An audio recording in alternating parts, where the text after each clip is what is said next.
Hey guys, तो हम रसशास्त्र एवं भैषज कल्पना का सेकंड पेपर पढ़ रहे हैं, जिसके अंदर हम देख रहे हैं औषधि कल्प फर्स्ट। तो इसके अंदर हम आनंद भैरव रस देख चुके थे, जिसका रोगाधिकार क्या था? ज्वर था। आज हम क्या देखेंगे? आनंद भैरव रस, इसका रोगाधिकार क्या है? तो इसका रोगाधिकार काश है। इसके रेफरेंस की बात करें तो कहाँ से इसको लिया गया है? तो रससार संग्रह से लिया गया है।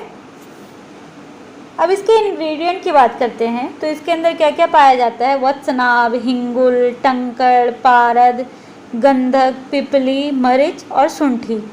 तो इसको हम याद कैसे रखेंगे? तो इसको याद करने की हमारी ट्रिक है, आनंद वत्स हिट है पीजी में 2 PM से। ट्रिक क्या है हमारी? आनंद वत्स हिट है पीजी में 2 PM से। तो आनंद से हमारा क्या हो गया? आनंद भैरव रस हो गया।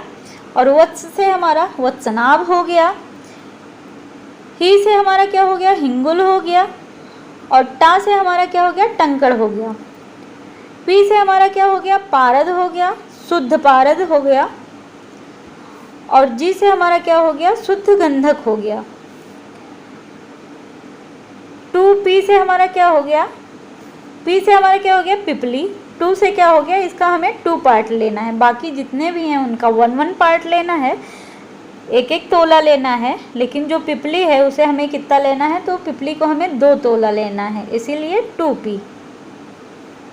यम से हमारा क्या हो गया? मरीच हो गया। और से हमारा सुंठी हो गया।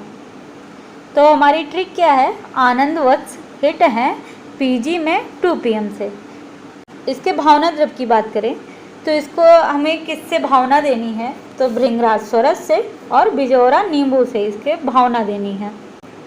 इसके निर्माण विधि की बात करते हैं तो इसका हमें कैसे निर्माण करना है? तो हमें पहले पारद और गंधक लेना है, इसकी हमें कजली बना लेनी है। कजली बनाने के बाद हमें भृंगराज स्वरस लेना है, उससे हमें इसकी भावना देनी है। भावना देने के बाद क्या करना है? हमें जो अन्य हमारे द्रव्य हैं उनका हमें योगकूट चूर्ण कर लेना है। चूर्ण करने के बाद इसी जो हमने भावना दी है, कजली बना के भावना दी है, इसके अंदर हमें मिक्स कर देना है। मिक्स करने के बाद हमें फिर अब बिजोरा नींबू स्वरस से भावना देनी है। फिर इससे भावना देने के बाद, बिजोरा नींबू स्वरस से भावना देने के बाद 1-1 रत्ती की हमें गोली बनानी है और इस गोली को सुखा लेना है। और इसी गोली को हम पेशेंट को देंगे खाने के लिए। तो एक बार फिर से इसकी निर्माण विधि देख लेते हैं। तो क्या करना है? हमें पहले पारद और गंधक लेना है, उसकी कजली बनानी है। कजली बनाने के बाद हमें भृंगराज स्वरस से भावना देनी है। भृंगराज स्वरस से भावना देने के बाद इसके अंदर जो हमारे द्रव्य हैं उनका चूर्ण करके मिक्स कर देना है। मिक्स करने के बाद फिर हमें बिजोरा नींबू स्वरस से भावना देनी है।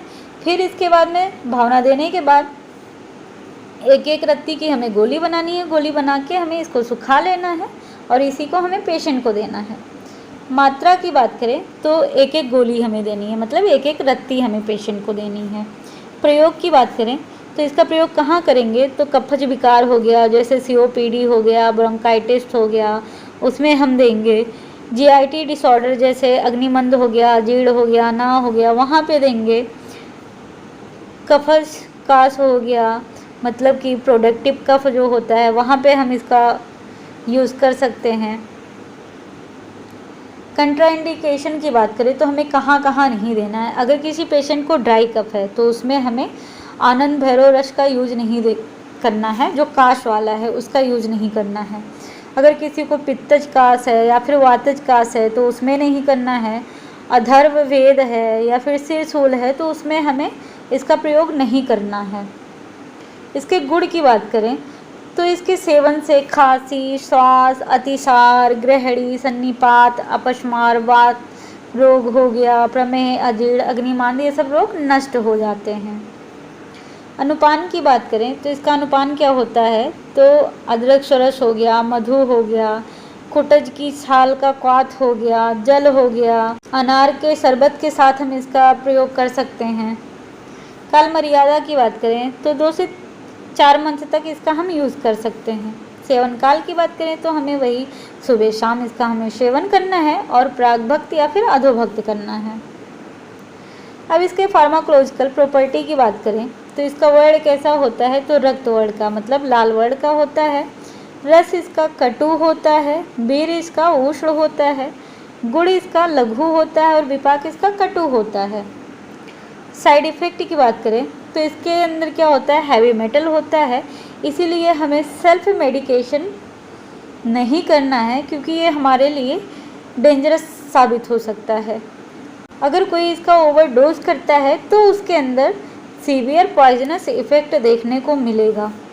कंट्राइंडिकेशन की बात करें तो किसको नहीं देना है, तो जो प्रेग्नेंट लेडी होती हैं उनको नहीं देना है, जो लैक्टिंग मदर होती हैं उनको नहीं देना है, जो चिल्ड्रन होते हैं उनको ये भस्म नहीं देनी है। तो हमारा टॉपिक यहीं पे समाप्त होता है। Thank you.